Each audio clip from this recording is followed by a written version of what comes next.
Radhe Radhe. Brajdham channel में आप सबका स्वागत है। शुक्रवार के दिन माँ संतोषी का व्रत और पूजन किया जाता है। इस पूजा के दौरान माता की आरती, पूजन और अंत में माता की कथा सुनी जाती है। तो आइए सुनते हैं शुक्रवार के दिन की जाने वाली संतोषी माता की व्रत कथा।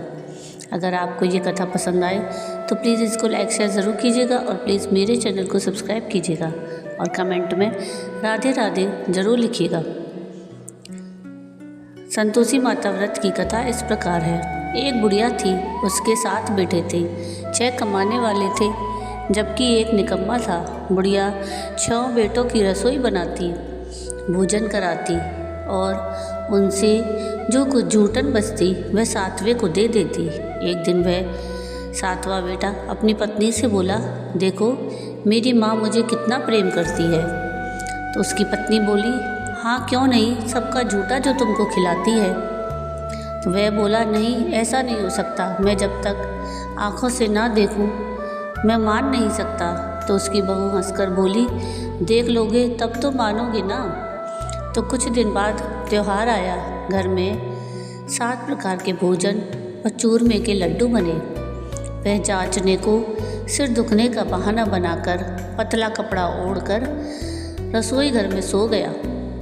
वह कपड़े में से सब देखता रहा। 6 भाई भोजन करने आए। उसने देखा माँ ने उनके लिए सुंदर आसन बिछाए और नाना प्रकार की रसोई परोसी और आग्रह करके उन्हें जिमाया। वह देखता रहा। 6 भाई जब भोजन करके उठे तब माँ ने उनकी झूठी थालियों में से लड्डुओं के टुकड़े उठाकर एक लड्डू बनाया।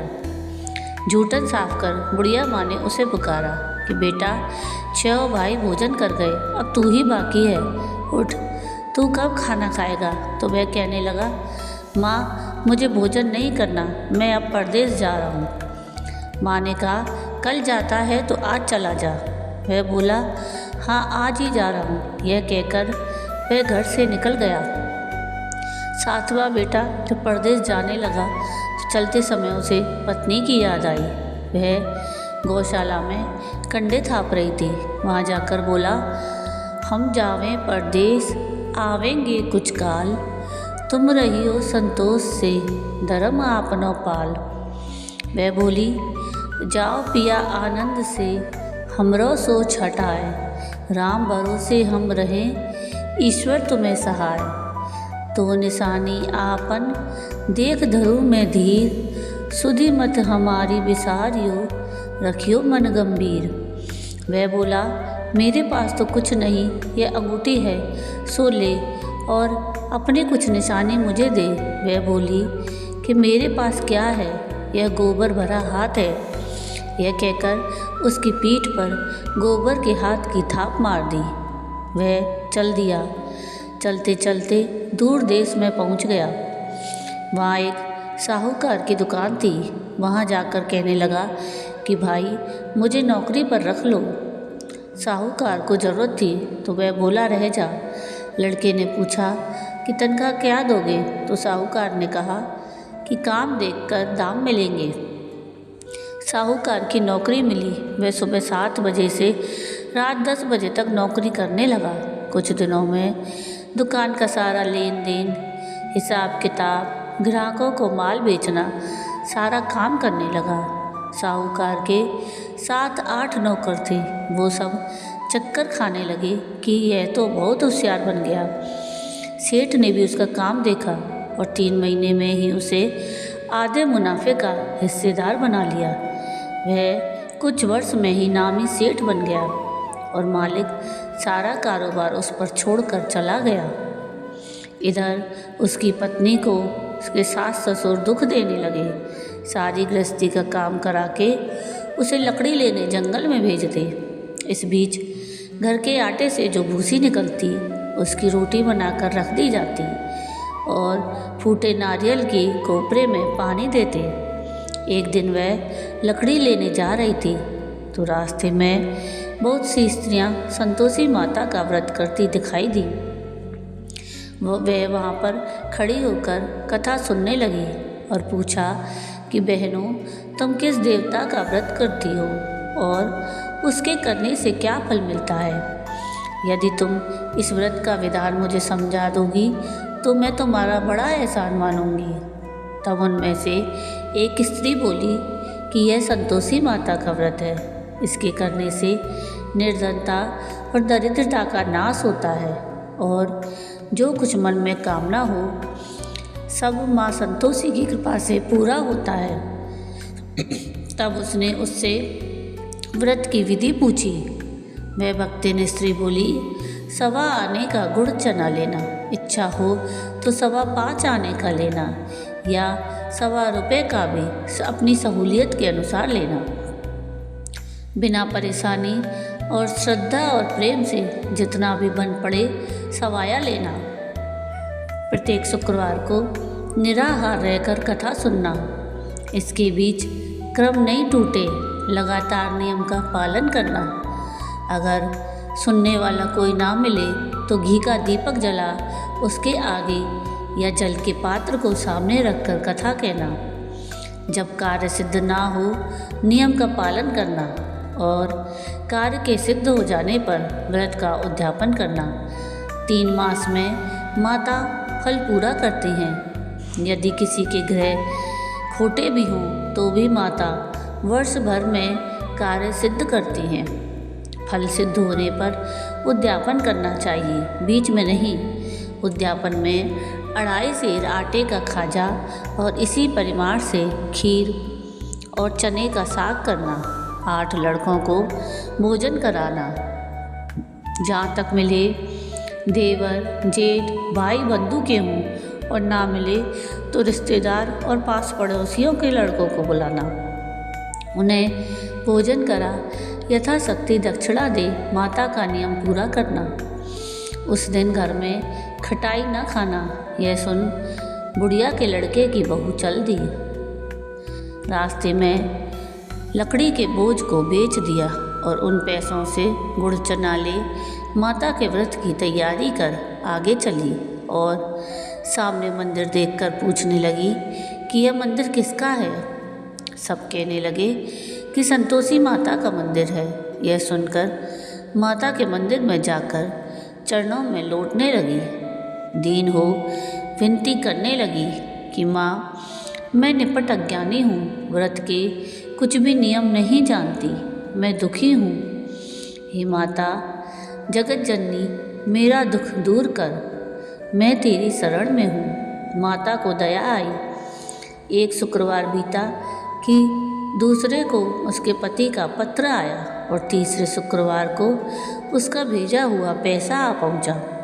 यह देख जेठ जेठानी मुँह सिकोड़ने लगे।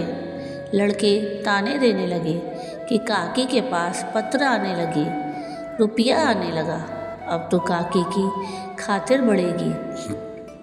बेचारी सरलता से कहती कि भैया कागज आए आवे रुपया आवे, हम सबके लिए अच्छा है। ऐसा कहकर आँखों में आंसू भरकर संतोषी माता के मंदिर में आ मातेश्वरी के चरणों में गिरकर रोने लगी कि माँ, मैंने तुमसे पैसा कब मांगा, मुझे पैसे से क्या काम, मुझे तो अपने सुहाग से काम है, मैं तो अपने स्वामी के दर्शन मांगती हूँ। तब माता ने प्रसन्न होकर कहा, जा बेटी, तेरा स्वामी आएगा। यह सुनकर खुशी से बावली होकर घर में जाकर काम करने लगी।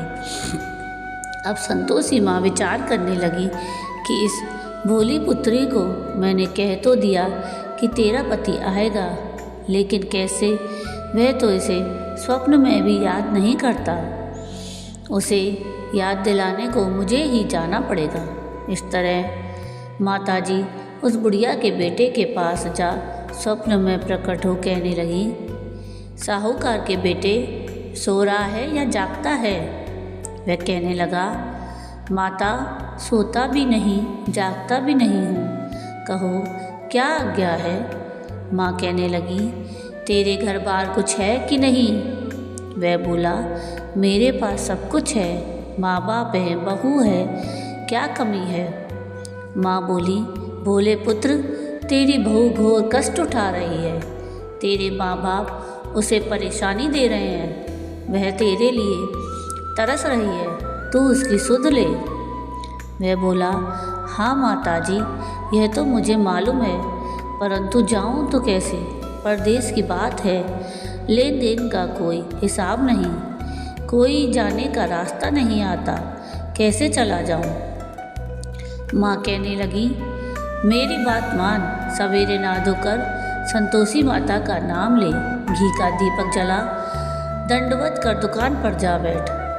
देखते देखते सारा लेन देन चुक जाएगा, जमा का माल बिक जाएगा, सांझ होते होते धन का भारी ढेर लग जाएगा। अब वह संतोषी माता की बात मानकर नहा धोकर संतोषी माता को दंडवत कर घी का दीपक जला दुकान पर जा बैठा। थोड़ी देर में देने वाले रुपया लाने लगे, लेने वाले हिसाब लेने लगे। कोठे में भरे सामान के खरीदार नकद दाम दे सौदा करने लगे। शाम तक धन का भारी ढेर लग गया। मन में माता का नाम ले चमत्कार दे प्रसन्न हो घर ले जाने के वास्ते गहना कपड़ा सामान खरीदने लगा। यहाँ काम से निपट तुरंत घर को रवाना हुआ।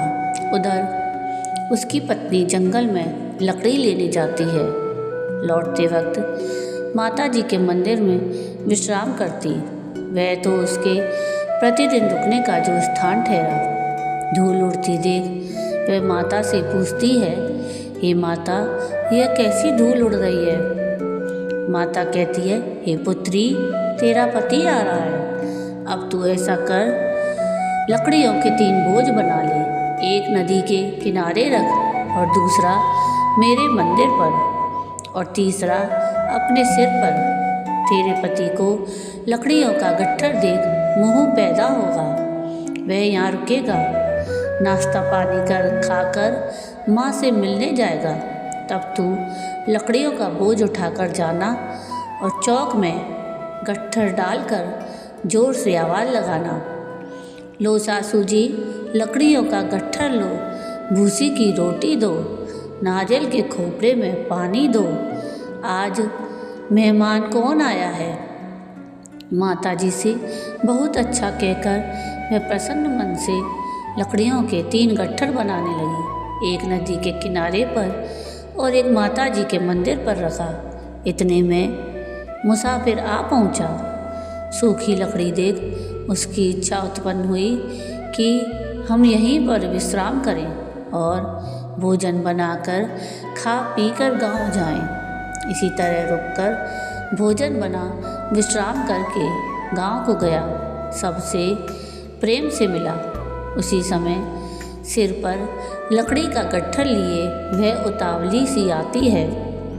लकड़ियों का भारी बोझ आंगन में डालकर जोर से 3 आवाज़ लगाती है, लो सासू जी, लकड़ियों का गट्ठर लो, भूसी की रोटी दो, आज मेहमान कौन आया है?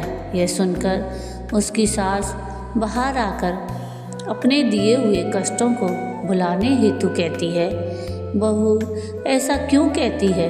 तेरा मालिक ही तो आया है। आ बैठ, मीठा भात खा, भोजन कर, कपड़े गहने पहन। उसकी आवाज़ सुन उसका पति बाहर आता है। अंगूठी देख व्याकुल हो जाता है। माँ से पूछता है कि माँ यह कौन है? माँ बोली, बेटा यह तेरी बहू है। जब से तू गया है तब से सारे गांव में भटकती फिरती है, घर का कुछ काम काज नहीं करती, 4 पहर खाकर आ जाती है। वह बोला, ठीक है माँ, मैंने इसे भी देखा और तुम्हें भी। अब दूसरे घर की ताली दो, मैं अब उसमें रहूँगा। माँ बोली, ठीक है, जैसी तेरी मर्जी। तब वह दूसरे मकान की 3री मंजिल का कमरा खोल सारा सामान जमाने लगा। एक दिन में राजा के महल जैसा ठाठ बाट बन गया। अब क्या था, बहू सुख भोगने लगी। इतने में शुक्रवार आया। उसने अपने पति से कहा कि मुझे संतोषी माता के व्रत का उद्यापन करना है। तो पति बोला, खुशी से करो। वह उद्यापन की तैयारी करने लगी। जेठानी के लड़कों को भोजन के लिए कहने गई। उन्होंने मंजूर किया, परंतु पीछे से जेठानी ने अपने बच्चों को सिखाया कि देखो, भोजन के समय खटाई मांगना, जिससे उसका उद्यापन पूरा न हो। लड़के चिमने आए, खीर खाना सब बहुत पेट भर के खाया, परंतु बाद में खाना खाते ही कहने लगे कि हमें खटाई दो, खीर खाना हमको नहीं भाता। उसे देखकर अरुचि होती है। तो वह कहने लगी कि भाई, खटाई किसी को नहीं दी जाएगी, यह तो संतोषी माता का प्रसाद है। लड़के उठ खड़े हुए, बोले तो पैसा लाओ। भोली बहू कुछ जानती नहीं थी, उन्हें पैसे दे दिए। लड़के उसी समय हट करके इमली खटाई लेकर खाने लगे। यह देखकर बहू पर माताजी ने कोप किया। राजा के दूत उसके पति को पकड़ कर ले गए। जेठ जेठानी मनमाने वचन कहने लगे, लूट लूट कर धन इकट्ठा करके लाया है, अब सब मालूम पड़ जाएगा जब जेल की मार खाएगा। बहू से यह सहन नहीं हुआ। रोती हुई माता जी के मंदिर में गई। कहने लगी, हे माता, ये तुमने क्या किया?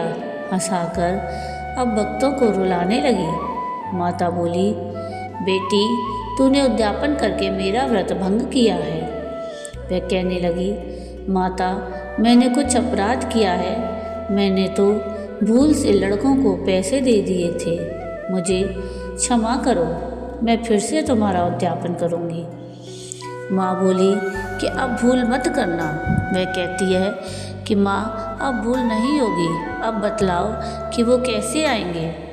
माँ बोली, जा पुत्री, तेरा पति तुझे रास्ते में आता मिलेगा। वह निकली तो राह में पति आता हुआ मिला। वह पूछी कि कहाँ गए थे? तो वह कहने लगा कि इतना धन जो कमाया है उसका टैक्स राजा ने मांगा था, वह भरने गया था। वह प्रसन्न होकर बोली, भला हुआ, अब घर को चलो। कुछ दिन बाद फिर शुक्रवार आया।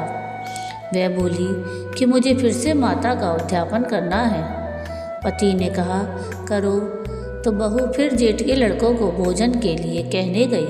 जेठानी ने एक दो बातें सुनाई और सब लड़कों को सिखाने लगी कि तुम सब लोग पहले ही खटाई मांगना। लड़के भोजन से पहले कहने लगे कि हमें खीर नहीं खानी, हमारा जी बिगड़ता है, कुछ खटाई खाने को दो। तो बहू बोली कि खटाई तो किसी को नहीं मिलेगी, आना है तो आओ। वह ब्राह्मण के लड़के लाकर भोजन कराने लगी। यथाशक्ति दक्षिणा की जगह एक एक फल उन्हें दिया। संतोषी माता प्रसन्न हुई। माता की कृपा होते ही 9वें मास में उसके चंद्रमा के समान सुंदर पुत्र प्राप्त हुआ।